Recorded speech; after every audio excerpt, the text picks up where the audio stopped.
बसलेले माझे मित्रमंडळी हो, तुम्हाला मी असं सांगितो की हे जे झाडं झालेले आहे हे झाडं तोडल्यामुळे निसर्ग पाऊस येत नाही.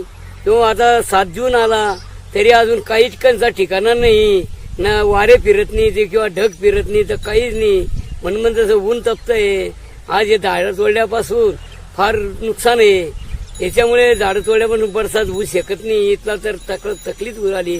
प्रत्येक शेतकऱ्यानं झाड लावलेलं पाहिजे, त्याला वाढी लावलं पाहिजे.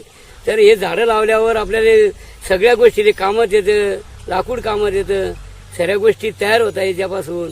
किंवा आपल्याला सावली पण मिळते त्याच्यापासून बसेले. आज जर त्याला पानं शिरणं राहत नाही तर आपण बसायला जातो का? सावली आल्यावरच त्यावेळेस घमाघोड सावली असते, त्यावेळेस तिथे हवा घ्यायला जातो. काय हे तुम्ही निसर्गामधली सावली आहे हे मी विचार करा. ते झाड बोलतं, हे माणसाची